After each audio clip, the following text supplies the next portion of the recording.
మనందరి నాయకులు, ప్రియాతి ప్రియమైన నాయకులు,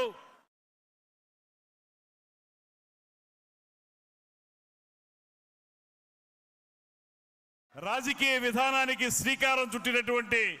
నేత, ముఖ్యంగా ఇవాళ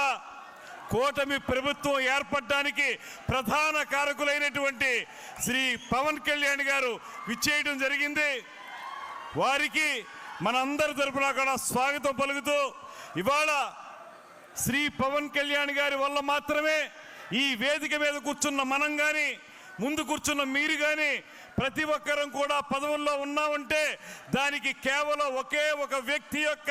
గొప్పదనం, ఆ గొప్పదనం ఉన్నటువంటి నాయకులు శ్రీ కొణిదెల పవన్ కళ్యాణ్ గారు అనేటువంటి మాటని ఈ సందర్భంగా మరొకసారి తెలియజేసుకుంటూ, వారికి స్వాగతం పలుకుతూ, వారు చెప్పిన మాట, ఈ రాజకీయం అనేది కానీ, పదవి అనేది కానీ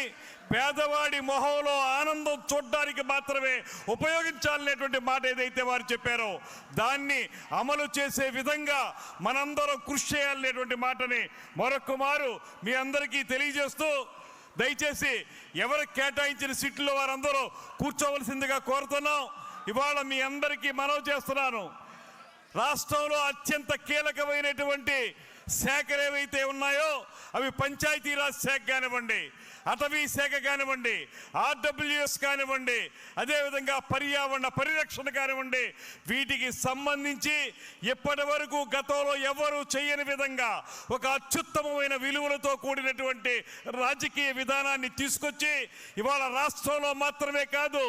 యావత్ భారతదేశంలోనే అత్యుత్తమ నాయకునిగా ఎదుగుతున్నటువంటి శ్రీ పవన్ కళ్యాణ్ గారికి మరొకమారు ధన్యవాదాలు తెలియజేస్తూ, వారి స్ఫూర్తితోటి మనందరం కూడా ముందుకు వెళ్లేదానికి అవకాశం తీసుకుంటాం అనేటువంటి మాటని మీ అందరికీ మనవి చేస్తూ శ్రీ పవన్ కళ్యాణ్ గారిని ఇప్పుడు ప్రసంగించాల్సిందిగా కోరుతా ఉన్నాను.